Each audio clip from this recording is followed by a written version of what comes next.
threatening to sue. The state of Florida could soon be the target of a lawsuit because of its decision to reject a new AP African American Studies course. You cannot exterminate our culture. High-ranking officials and community members say the governor refuses to tell their story. Tonight, we're taking their claim to the state. Plus, fighting for his job. The governor broke his oath to uphold the law. The suspended Hillsborough state attorney is asking the governor to reinstate him, days after a federal judge said he didn't have the power to do it. What Andrew Warren is saying about his next steps in a one-on-one interview with 10 Tampa Bay. And impacting your bottom line. The 2018 sales tax voters passed to improve transportation, invalidated by the Florida Supreme Court. What we're now learning about how your hard-earned money could be spent. As we come on air, a line of storms is making its way into west central Florida. And they are bringing some big changes to the Tampa Bay area with a cold front expected overnight. And you're watching 10 Tampa Bay at 6. I'm Dave Wagner. And I'm Carolina Lead. Let's go ahead and take a live look at the Howard Franklin and the Sunshine Skyway bridges. As you can see, they're windy right now as people are making their way home and their evening commute.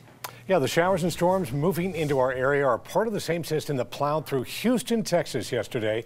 The National Weather Service confirmed a tornado with wind speeds upwards of 140 miles an hour. You can see roofs ripped off and power lines taken down.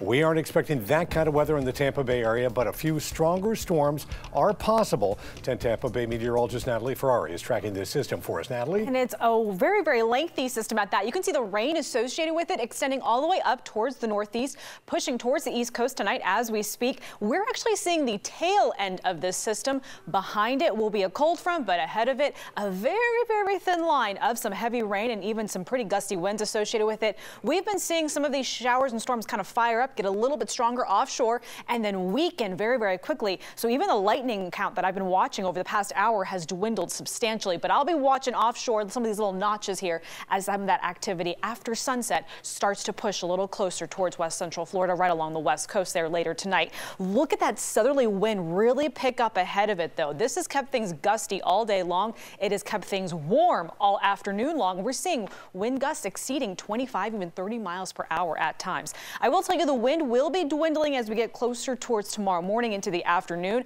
but high rip current risk remains all the way through tomorrow up and down along our beaches. There is that tall cloud coverage starting to build in off towards the northwest. We'll talk more about timing and the cooler air that's heading behind this front. Now to our other top lawsuit threats directed at Governor Ron DeSantis in response to the Florida Department of Education's decision to reject the African American Studies AP course from being taught in the state. We have team coverage from our reporters in the studio and in Lakeland, where the NAACP hosted a press conference just hours ago.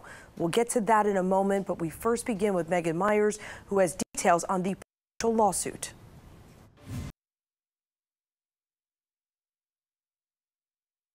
To allow AP studies, there will be what he calls a historic lawsuit. During his speech today, Crump repeatedly said that he will not accept censorship, saying this fight has so much at stake. If a race has no history, if a race has no worthwhile traditions that are respected and taught to the youth,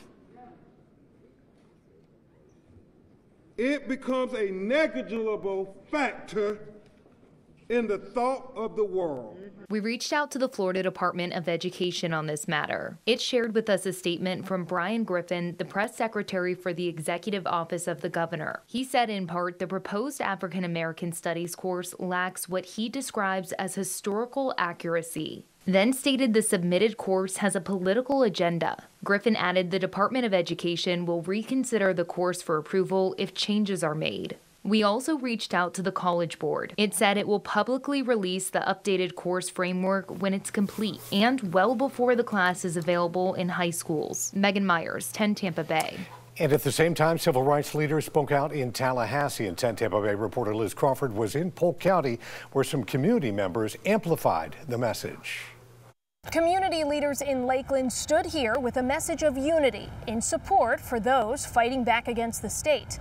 They say African American history is American history. When we sit back and allow policies to take place and be implemented and be silent, and we know that represent inequality, we're just as bad as those that put the policy forward. A group of about 20 people stood shoulder to shoulder in Lakeland, calling out Ron DeSantis for rejecting an AP African American Studies course. Some said it was a step backwards, and they've come too far to stay silent now. Some of it is going to make people feel bad and uncomfortable, but the thing is, it's not a direct reflection on anyone in 2023. None of us were there in 1865. The NAACP Lakeland chapter president picked this specific site because it was at one time one of the only African American schools in the state of Florida. Liz Crawford, 10 Tampa Bay. The College Board says it will release the official framework for the AP African American Studies course on February 1st, marking the first day of Black History Month. Right now, the course is being piloted at 60 high schools in the U.S. It's expected to expand to hundreds of schools in the fall before every school in the country can offer it during the 2024-25 school year. We are actively monitoring developments on this story and can send notifications straight to your phone. Just download our free 10 Tampa Bay app. Just hours ago, Hillsborough County commissioners began to hammer out how they plan to spend nearly $570 million in transportation tax dollars collected years ago. Reporter Malik Rankin joins us now with what's being considered. First, let me tell you where this money came from. In 2018, Hillsborough County passed a 1% transportation tax. In 2021, the Florida Supreme Court invalidated that tax, leaving the county with $569 million in collected taxes. This tax was collected across Hillsborough County, including municipalities Tampa, Plant City, and Temple Terrace. The county's looking to return the money to where it came from. Here's the proposed breakdown. It reduced the county share to $424 million. The projects under consideration focus on road and walkway improvements. And that's resurfacing and sidewalks. I can just tell you that, at least from District 2 perspective, I can only assume. I don't want to assume other districts, but those are the two areas that we hear about on a daily basis. Under the current proposal, $130 million will be dedicated to road repaving. $40 million will go towards fixing sidewalks. Some commissioners came in looking to use this money for projects specific to their district. But one of the things that I'm going to focus on, that I want to focus on widening Lithia Pinecrest Road. Other projects were brought up that aren't in the proposal. Operation Maintenance Center for Hart, next phase of the various trail projects. They'll be voted on next month. The commission has until February 15th to finalize its plans and send it to the Florida legislature for approval. Malik Rankin, 10 Tampa Bay. If the county's plan is approved by state lawmakers, the money could be available as soon as July, with projects starting in October. All new at 6, just hours ago, suspended Hillsborough State Attorney Andrew Warren sent a letter to Governor Ron DeSantis asking to be reinstated based on the findings of a federal judge. Although the judge declined to order Warren's reinstatement, citing jurisdiction, the same opinion found DeSantis had violated both the U.S. and Florida constitutions in removing Warren from office. 10 Tampa Bay's Eric Lasser sat down with Warren for a one-on-one, his first since the federal trial. We've called on the governor to reinstate me. This is a copy of the letter suspended Hillsborough State Attorney Andrew Warren sent to Governor Ron DeSantis, asking to voluntarily restore him to the office he was elected to twice. This is the opportunity for him to make it right, to show the people of Florida that his oath to follow the law wasn't just empty words. In his first one-on-one interview since Judge Robert Hinkle's ruling, Warren repeatedly cited the 59-page order. He said I'd done my job exceptionally well, that I hadn't done anything wrong, that the accusations against me were totally false, and that the suspension was illegal. Moreover, Judge Hinkle found the governor had violated both the U.S. and state constitution, but as a federal judge, lacked the jurisdiction to force DeSantis to reinstate Warren. That, the judge found, is a state issue. From day one, I said this was a political stunt, a political hit job, and an illegal suspension, and that I hadn't done anything wrong. A judge confirmed that, every single piece of it. Warren said if the governor is true to his oath, he would follow the judge's option and voluntarily reinstate him. It shouldn't matter if you're a Democrat or Republican, if you like the governor or hate him. If you believe in the rule of law, as all Americans should, then this is a very simple solution. If that doesn't happen, Warren still has several legal options. He could appeal in federal court. He could file a new case in state court using Judge Hinkle's order as a roadmap. He could even run for the same office again in 2024. It's just so far in the future that right now we're thinking about this decision and how to be reinstated like we deserve. The letter to the governor also cites concerns, given Judge Hinkle's opinion, regarding cases being handled in Warren's absence. Why jeopardize every prosecution going on in the state attorney's office now where you have someone who is invalidly appointed to be the state attorney? The governor, the answer is quite clear what he should do. He should follow the law.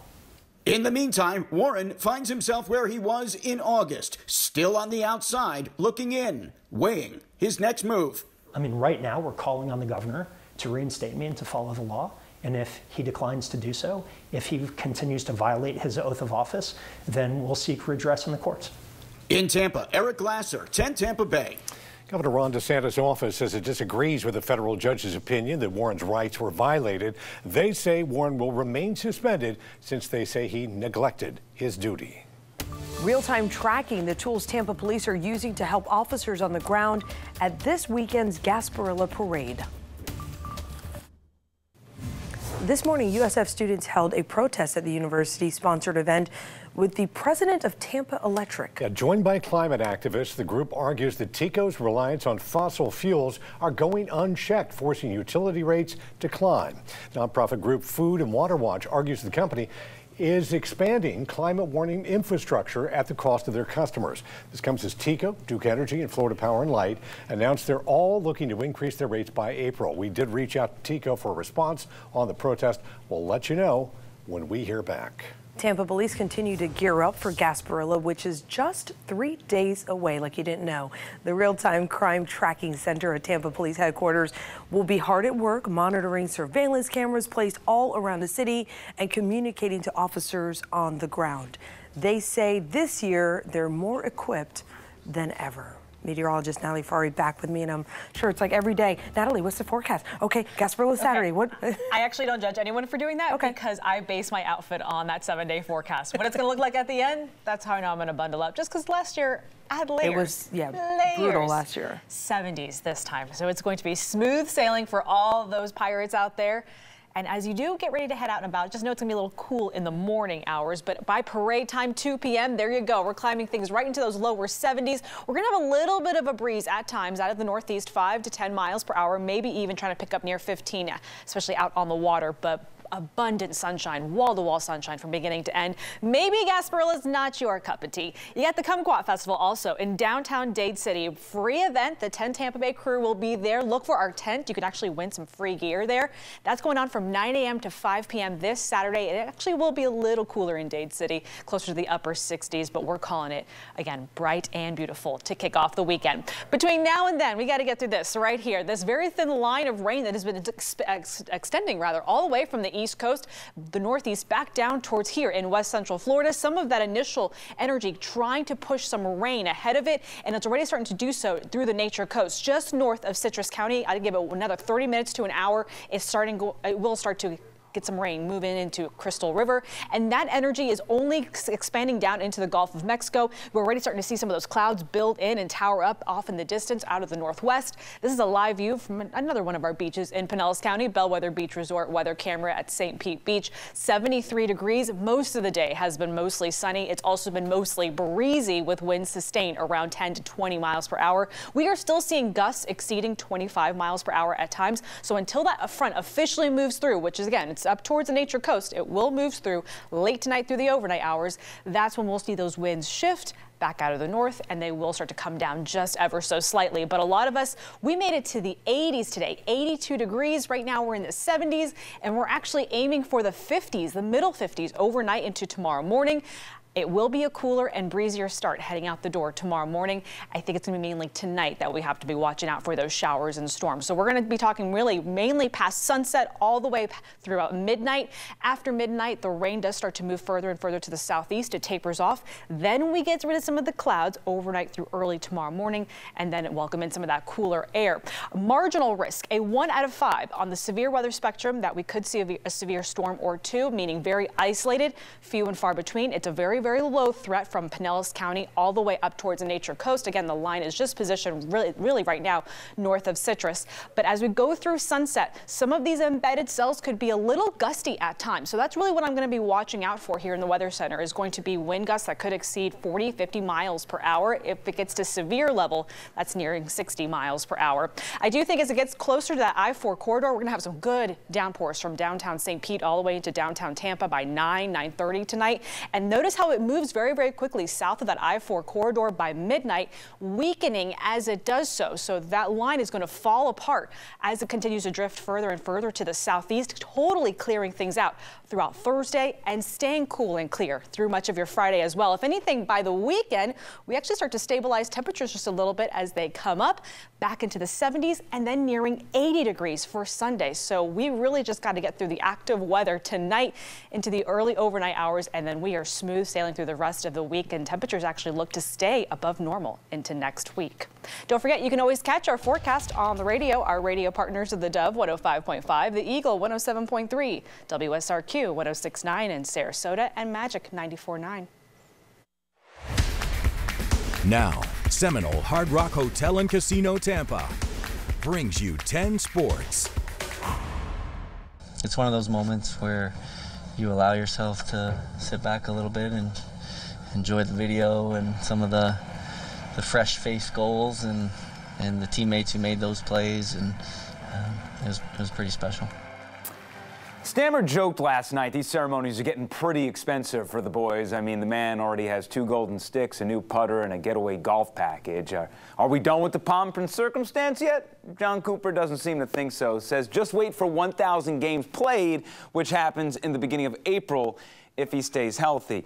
It was only fitting the captain provided the game-winning goal last night in the 4-2 win against the Wild. The Bolts have won 10 straight home games and are 1 victory away from tying the franchise record. Having said that, they have to beat the Boston Bruins tomorrow, who have only lost 5 games all year. They already have 80 points on the season. It will be a playoff-type atmosphere inside Amalie Arena tomorrow, with the puck dropping at 7 o'clock. Meanwhile, Chris Godwin was selected by his teammates for the 2022 Ed Block Courage Award. It's an honor presented annually to one player from each team who exemplifies professionalism, strength, dedication, and acts as a community role model.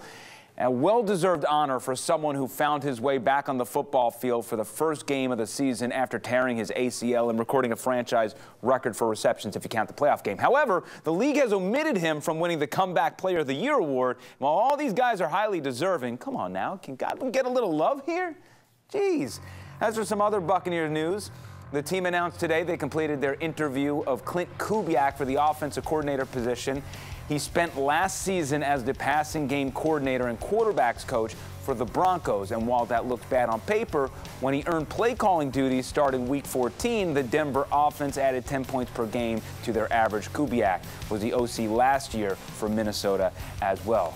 And hey, look, I got some Rays off-season news for you. No, it's not a lefty power bat, but it is a lefty arm. Tampa Bay inks a 4-year, $31 million extension with pitcher Jeffrey Springs, which has the possibility of a 5th year worth in total nearly $66 million. The 30-year-old is proof you can have a game plan entering spring training and completely divert course once you see something tingling. The reliever turned starter logged a 2.46 ERA in 33 appearances last season. Remember, pitchers and catchers report to Orlando in less than 3 weeks of action. We also want to give a shout out to the former Gator Ben Shelton, who lost in the quarterfinals in 4 sets last night. But what a journey for this guy in his first major. We'll see him again, I'm sure.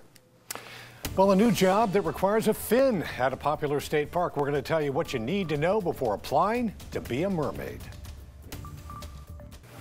Do you have what it takes to become a mermaid? Well, look no further than Hernando County. Why do you look at me when you say that? Yeah. I realized. I was like, maybe I'll try it out. Who knows? You know, Wikiwachi is looking to hire underwater performers this Saturday. If you want to live out your mermaid dreams, and who doesn't, the state park is holding auditions from 12 p.m. to 2 p.m. While there, applicants will need to do an endurance swim test. So you do need to swim. Walk-ups won't be accepted. So they're asking you to submit your application to the Florida DEP. For more details on this, you can visit the park's Facebook page. That would be fun. So talented. And you can go meet Dave out there. Yeah, look no further. I'm the one that they're life-saving out there. Yeah. You need some help, I'm afraid. Have a good night.